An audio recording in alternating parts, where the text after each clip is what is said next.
day. Before I begin this video, just a few quick household matters, if you wish. Firstly, the reminder that if you follow us on Rumble, where some of our videos now appear on the homepage, at least some of our Duran videos do, then if you follow us on Rumble, where you can find all our channels, mine, Alex Christophorou's and the Durans, if you watch our videos there, at the top of the video you'll find a red maroon button that will take you directly to our locals homepage, where you can join our thriving community, watch all of our videos from all our channels, and join me in my live streams, which take place every Wednesday. So that's one thing I wanted to say. The second is, since this is going to be yet another program about the ongoing global crisis between the West and Russia, with Ukraine at its epicenter, I'm going to say again that for factual reporting of the situation, I would refer you in particular to Alex Christophorou's updates, which you can find regularly on our channel and also on our locals homepage, and also to our live streams. And in particular, I would refer there to the reporting, the information provided to us by Gonzalo Lira, who is currently in Kiev and who has lived in Ukraine and who has contacts in many places in Ukraine, and provides what I have no hesitation in believing is factually true and information about the actual situation on the ground. I say that because though I'm obviously not personally in a position to corroborate any story, I've increasingly come round to the view that 90% of what we read in the media about the ongoing war, the ongoing military operations in Ukraine, is essentially fiction. Or perhaps not so much fiction, but disinformation, propaganda, if you will, being published by the various parties. Winston Churchill once famously said that in war, truth is so valuable that she must be constantly attended by a bodyguard of lies, and I'm afraid this war is no different. I would say also that, though I'm not a military person, one other further reason why I tend to, I absolutely believe Gonzalo Lira's account of events on the battlefield is that, to the limited ability that I can actually follow and track these events on the basis of information that comes from third parties, from open sources, it seems to me that the general picture which he's describing is an accurate one. I'm going to summarize it as follows. Contrary to what is being reported across the West, the Russian military operation continues at a steady pace. More and more cities in eastern and central Ukraine are invested. The Russian military is gradually penetrating ever more deeply into Kiev, though it seems to be avoiding an all-out assault on the city. There's apparently been fighting in Kharkiv, which is Ukraine's second largest city, and it seems also that further east, the Ukrainian army that was fighting the Donbass is coming under increasing pressure and is gradually being surrounded. Now, that's his perspective of the war. I hope I've reproduced it accurately. I think I have. And as I said, it corresponds to the extent that it matters with my own. Now, the fact that it seems that the military operation, the Russian military operation, which is only a few days old, a fact which, again, I think many people perhaps are not aware of, the fact that this military operation is proceeding, shall we say, according to, well, I don't know what plan. As I said, the Russian General Staff doesn't share its plans with me, but certainly according to some kind of operational schedule, I presume. That may explain why the Ukrainian government, the Ukrainian leadership, has done that which they seem to be extraordinarily unwilling to do, which is to sit down to talks with the Russians. And this has been a bizarre affair. Firstly, a couple of days ago, we had that extraordinarily bitter speech from President Zelensky, in which he said that the Western powers had completely let Ukraine down and left it alone when it faced the wrath of the Russians. And he spoke then about Ukraine's willingness to engage Russia in peace talks, with neutrality, the issue of neutrality being in the agenda. And then the Russian government responded by saying that they were open for such talks, and apparently discussions took place. And there was a preliminary agreement that the meeting should take place between the Russian and Ukrainian delegations in the Belarusian capital, Minsk.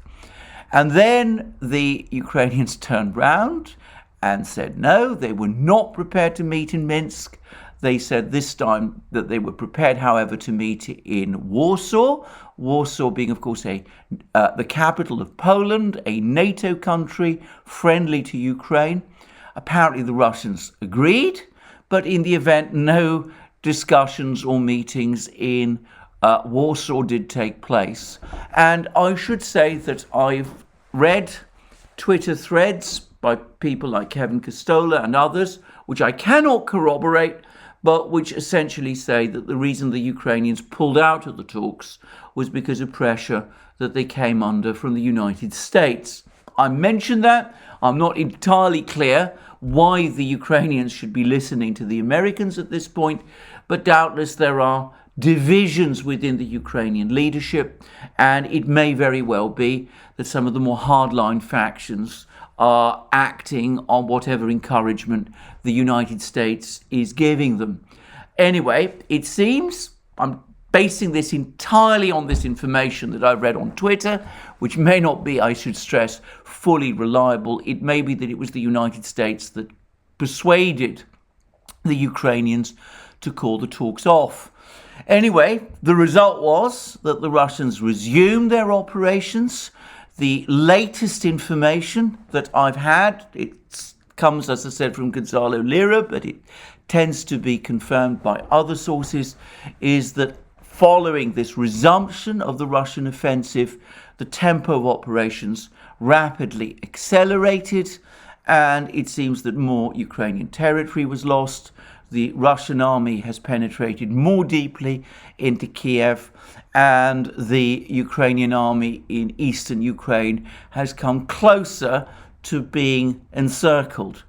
So the sequel was apparently a telephone call between President Zelensky of Ukraine and Prime Minister Bennett of Israel, in which Zelensky asked the Israelis to mediate, and I'm not quite sure what that eventually led to, but then there were further discussions apparently between Zelensky and President Lukashenko of Belarus, and it was agreed that the talks would now take place in Belarus as had been previously agreed.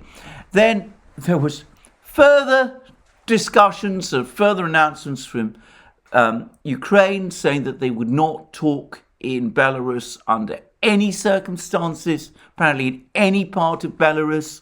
Apparently there were then agreements that there would be talks and that these would be in the western Belarusian city of Gomel, which is near the border with Ukraine. And after much prevarication and doubt, after the Russian delegation led by a senior Russian official, Leonid Slutsky, arrived, and after the Russian deadline for the for the Ukrainian delegation to show up had actually expired, news finally came through that the Ukrainian delegation is indeed in Belarus and that talks in Gomel are indeed going to begin. Now, this is all extremely confusing, but it does give an idea of the difficulties the Ukrainians are having negotiating with the Russians and about the uncertainties that they have about their position. I'm going to add one further point at this stage, which is to say that there's been certain commentaries in the Chinese media which suggest that China, which has been coming out quite strongly over the last few days in opposition to the West sanctions policy, I'm going to come to that shortly, and which has shown consistent support and sympathy for the Russian position, but China, which therefore has good relations with Russia, but which has also maintained a fairly good relationship with Ukraine, is now positioning itself as a potential mediator.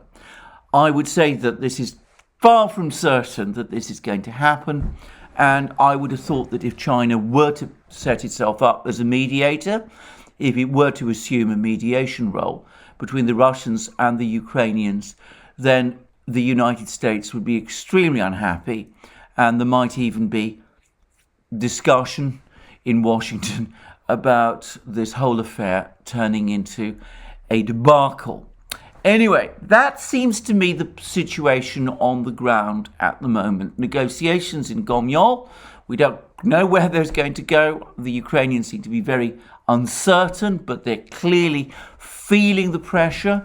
They weren't apparently very willing to negotiate, but now they've decided to turn up and negotiate after all.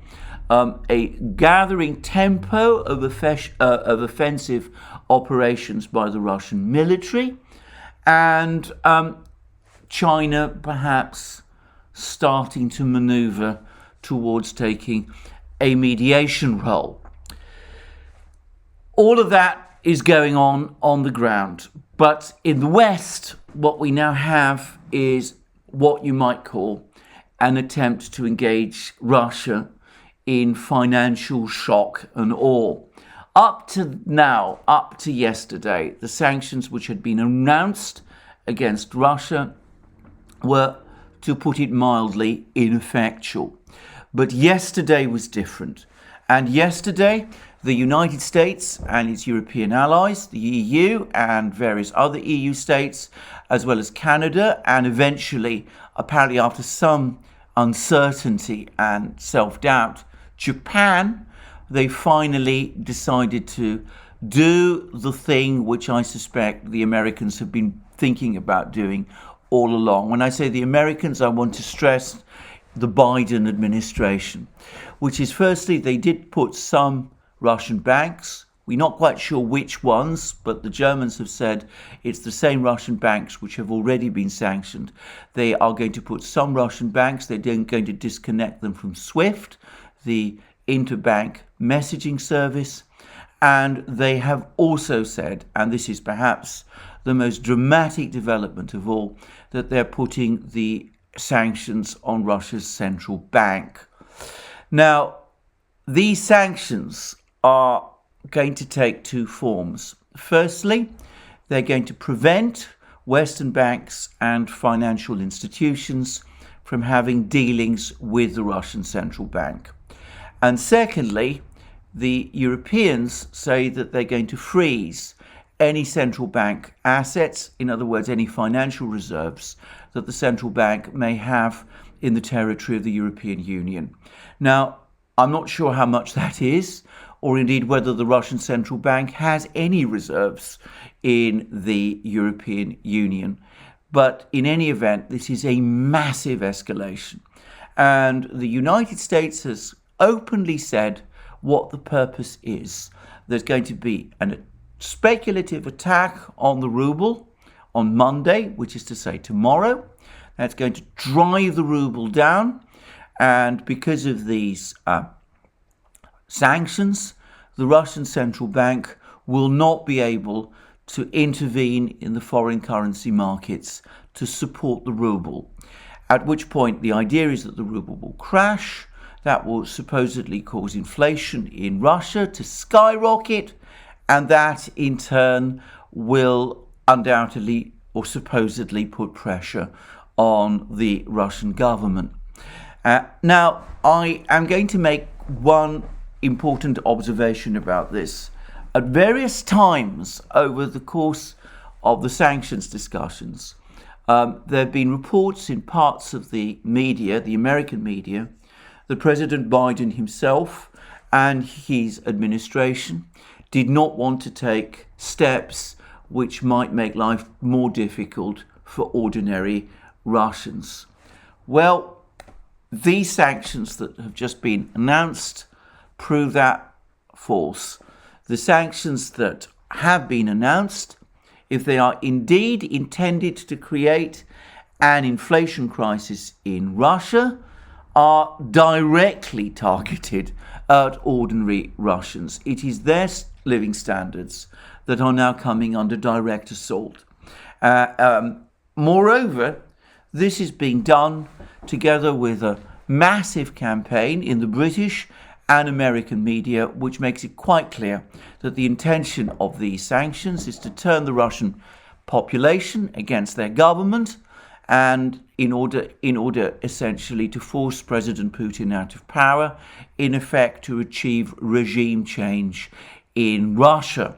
So we are back to the classic sanctions policy of using the West's financial firepower, financial shock and awe, to try to engineer the collapse of the government that the United States and the Western powers are targeting. Now, I am going to say a few things about this. Firstly, I have no way of knowing whether or not this is true, but I suspect that there are people in Moscow, and not just in Moscow, but in other world capitals, who must be asking themselves today whether this has been the agenda all along. Chinese media commentary, for example, has been consistently saying that it is the United States that has engineered this conflict in Ukraine. And given that that is what the Chinese appear to believe, I suspect that the Chinese believe that this is indeed an attack, an attempt by the United States, set up by the United States, to engineer regime change in Moscow in order to detach from China its key ally, which of course is Russia. So that, I think, is a view that you're going to find in many places, and I'm pretty sure it is the view in Beijing. That's the first thing to say. The second thing to say is that the policy almost certainly will fail. I say that based on experience. The United States has tried this so many times against so many countries. I cannot remember one case where this policy has on its own terms succeeded. It's been attempted against Iraq when Saddam Hussein was the leader of the country. It's been attempted against Venezuela, against Cuba, against North Korea. Perhaps more appropriately, it's been attempted against Iran. All the same types of sanctions that we've been hearing about have been tried out against Iran, and yet Iran still has the same government it has always had. Moreover, there is one critical difference in the sanctions that the United States has imposed on Russia and on the sanctions that the United States has imposed on Iran, because the United States has taken no step to interfere with or obstruct Russian energy, metals, and agricultural exports. As US officials have admitted, those are too important to the stability of the world economy to be interfered with. Russia is too big a player in world commodities to be pushed out without this causing a critical crisis across the world economy, the global economy. So that means that the Russians, unlike the Iranians, will continue to receive a steady cash flow, a flow of money that will continue to be paid to them in return for their oil, their gas, their wheat, their metals, and all the various other products which they sell internationally. And if you burrow down hard into the sanctions announcement, if you look at the details, you will see that the payment systems, the SWIFT payment system, the restrictions on the SWIFT payment system that have been imposed with respect to Russia still allow for payment of money to Russia in return via SWIFT, in return for the Russians continuing to sell their products overseas. And that already, it seems to me, undermines the rationale of this move. Because if the Russians continue, as they no doubt will, to run a large trade surplus, it's not obvious why there should be any real pressure on the ruble at all. After all, a country which runs a big trade surplus, which is self-sufficient, ought in theory to have a strong currency rather than a weak one. I say this, I appreciate, with some irony, because of course the ruble has fluctuated considerably, to put it mildly, over the last 10 years. But logically, a country that runs a large trade surplus and which has very little debt should not really need to interfere to support its currency to any great degree, because that currency ought in theory to be already strong. Moreover, since as a result of all these financial moves, the prices of commodities are almost certainly going to rise, that means that there will be an increase, a strengthening of Russia's trade surplus, which ought logically to strengthen the ruble even further. In fact, if one looks at the situation over the last few years, going back roughly to, I think, 2016, there's not actually been any significant central bank action by the Russian central bank to support the ruble. The central bank has been quite happy up to now to let the ruble simply float. And though there was allegedly a minor intervention last week, at the start of last week, when the first tranche of sanctions was announced, it was apparently on a very small scale, and it didn't really impact on the central bank's reserves to any significant degree. So, logically, the Russian central bank should not be needing at this time, at a time when Russia's export trade is unaffected and when it continues to receive very large receipts, very large sums of money, $700 million a day apparently, in return for its exports. The Russian central bank should not really be needing to interfere to any very great extent on the world currency markets in order to support the ruble. Now, of course, that's the theory. The practice, the reality, is that markets are rarely moved by logic, at least not initially. They're moved by sentiment. And further than this, there are ways, as I know, of manipulating currencies. I'm not going to get into the technical details because, to be straightforward about this, as I'm not a forex trader or indeed any kind of trader, I don't really understand them. But I understand that it is in fact possible to involve oneself in the foreign currency markets in a way to push down the value of a currency. So when the markets open on Monday, I fully expect the ruble to crash. I'm sure it's going to fall and fall very far. However, there are 2 points about this which need to be made.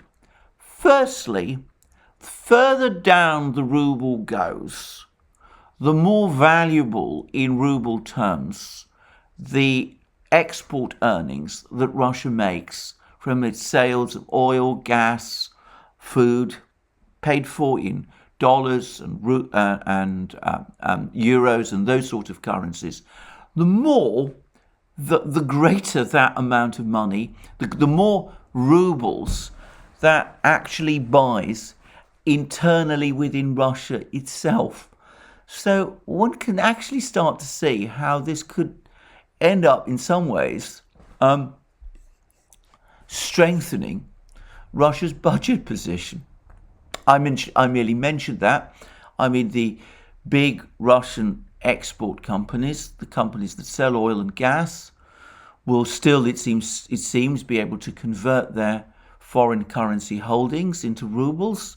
They will be able to pay their money to the Russian government, or so as I understand it. I'm not sure how that can be prevented within Russia itself. And at that point, it seems to me that the Russian budget will not only hold up, but given that commodity prices are growing, will probably move into higher surplus. So that's the first thing. But the second thing is that it's also perhaps worth saying that just as the Russian government isn't realistically going to run out of money as a result of this operation, so it seems to me it will make it easier for the Russian authorities to contain this problem. Now, I've talked about the way in which the ruble is going to crash. People who hold rubles are going to try and sell them and convert them obviously into dollars so that they can get out of the ruble as fast as possible because of the speculative attack that is going to come under. But who are these people? Well, firstly, it's not going to be the general Russian population. Many Russians do, as it happens, want to hold foreign currency. But at the end of the day, they live in Russia, and things that they buy in Russia are bought in rubles. So they have to have rubles. And it's most unlikely that most of them will want to increase their dollar and euro holdings to any significant degree, because realistically, especially now that travel restrictions are piling up on them, they can't realistically travel. So it's not going to be the general population. The kind of people who hold dollars and euros in the necessary quantities to make a difference, or at least who might be prepared to sell rubles and buy dollars and do this in large numbers, are going to be the business community, are going to be big Russian corporates, they're going to be oligarchs, they're going to be currency traders in the Russian financial markets, people based in Moscow. And of course, since they are in Moscow, that means that the Russian authorities can influence what they do, especially as, I suspect, there are not many of them to start with. I mean, I'm not saying that they're in insignificant number, but Russian currency markets are very small. We're not here looking at currency markets like those for the dollar, the euro, the Swiss franc, the pound sterling. This is a lightly traded currency. So I would have thought that after a couple of probably rather wild weeks, the situation is going to stabilise anyway. I would be surprised personally if this goes on indefinitely.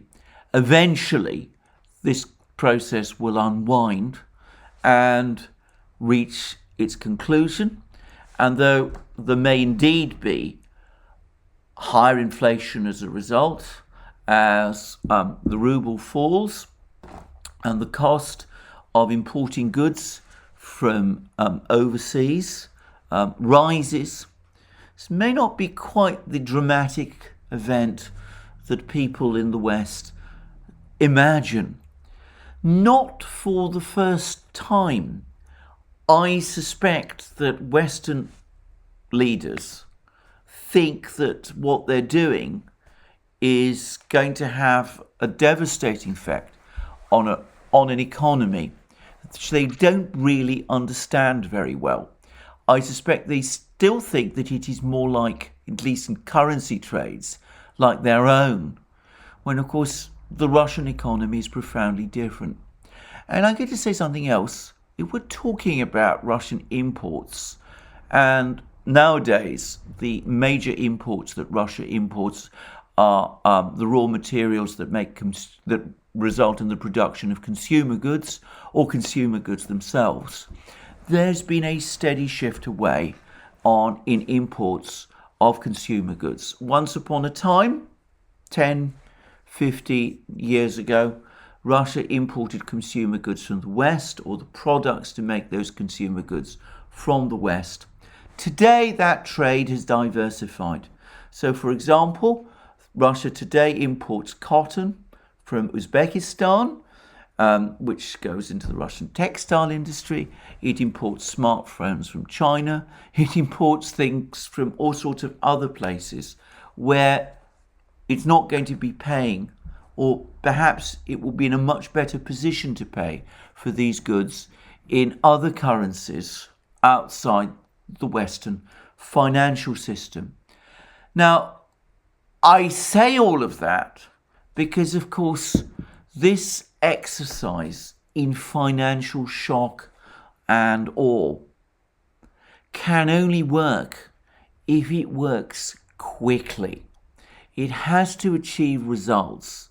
I mean dramatic results. I mean regime change within a couple of months, a year at most, because thereafter the situation will not just stabilize, it will transform, it will change in a way in which the economy, the Russian economy, finds equilibrium, and in which it starts to forge further financial and economic links with other powers, China obviously being the overriding one, but India also being quite probably another, at which point not only will this operation have failed and visibly failed, but more important, the global financial system will have fractured. And this is where I come back to my last point, because it's now, I think, widely accepted. Gonzalo Riva, who has information on this from within the United States, which he tells me is completely reliable, but I've also seen this confirmed in Bloomberg and Reuters. The Federal Reserve Board apparently advised the administration not to take this step, and so did the big Wall Street banks, and so did the European banks. The European banks advised the European Commission that this would be a dangerous step to take. It would undermine the integrity of the SWIFT system. It would accelerate moves towards creating an alternative financial architecture, with Russia so central to the global trade in commodities. The Russians would anyway be in a strong position to start exerting pressure on their customers to start linking up to the Russian financial system in order to receive the kind of goods, the essential goods that Russia provides. So the Western financial community is not happy with this decision. They feel that it undermines its integrity, it undermines its unity, it risks creating an alternative to the Western financial system, which it would have been most unwise for the West to do. But there is something else to this, and it's a point which perhaps has not been discussed adequately, and that is that the effect of this move around the world is going to be absolutely resounding. Over the last few years, over the last 10 years, the United States has become increasingly reckless in its sanctions policies, and especially in its targeting of central banks. It's already sanctioned central banks in Iran, in Venezuela, in Cuba, and of course in North Korea. The sanctioning of Iran was a big step, which is extremely alarming for many countries.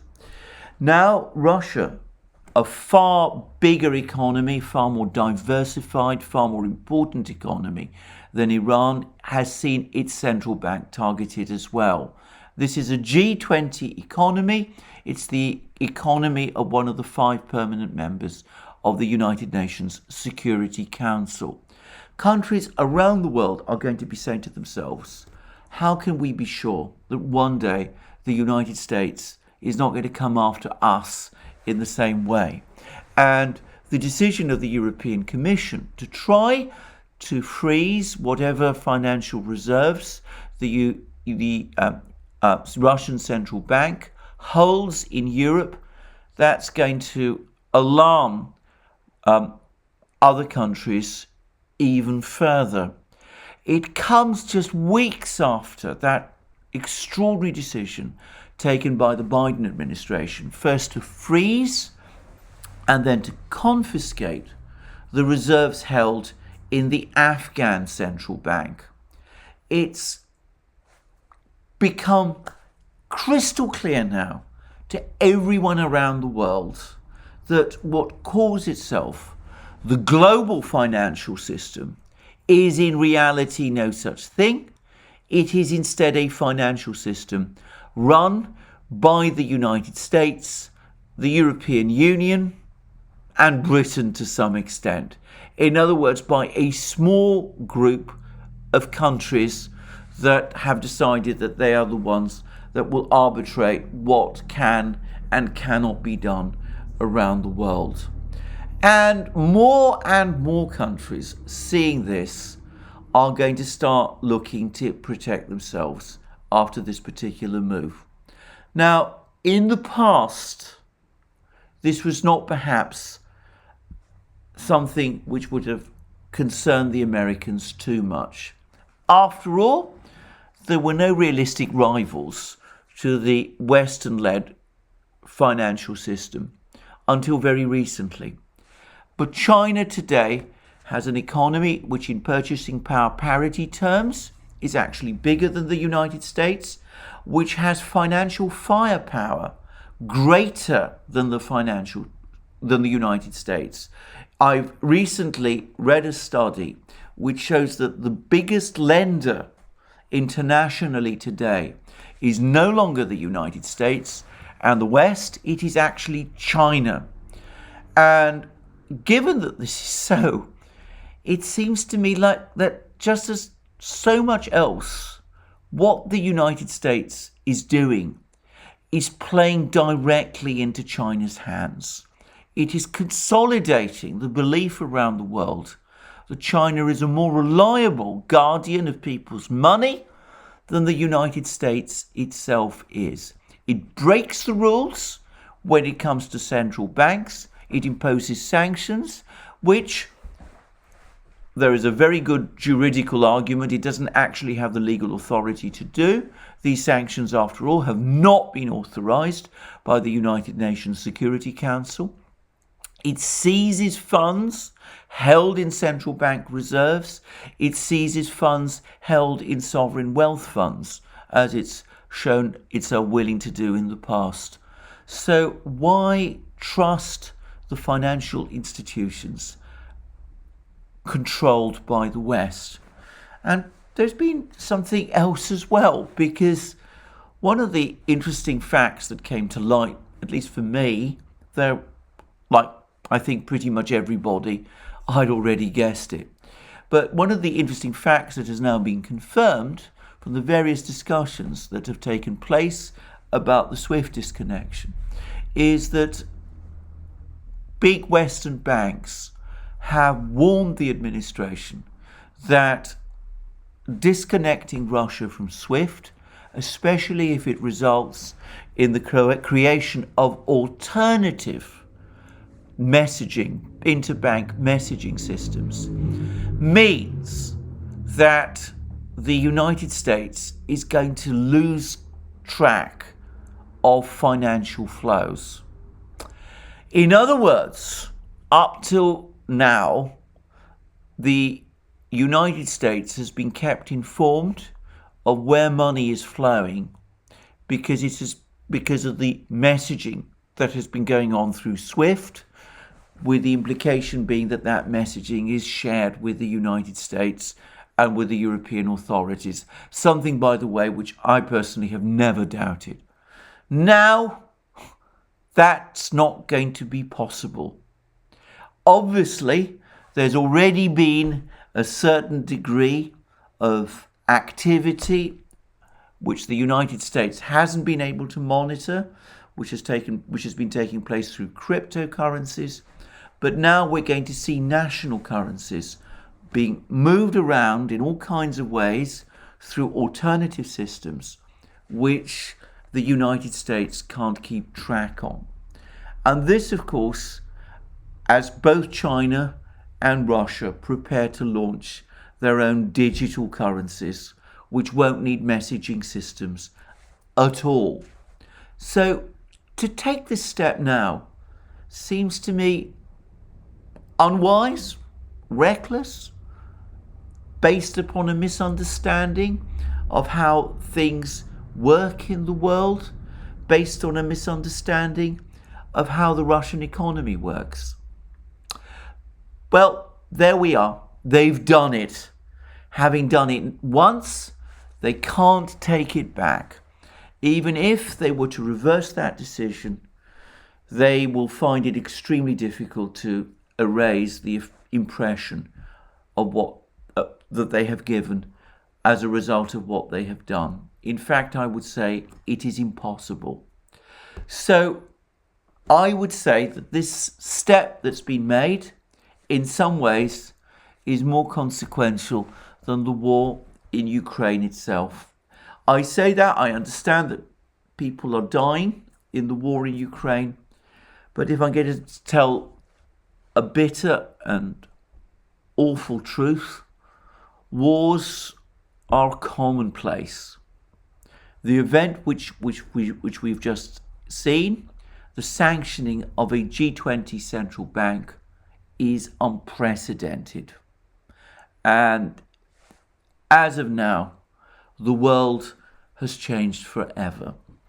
I'm going to finish with one final point, which is about Russia. The first thing to say is that the Russians, I'm confident, will be able to get through this, and I'm fairly certain that if they do run into serious problems, which they may do, the Chinese will come to their rescue. That's my own personal view. I hold to it quite firmly.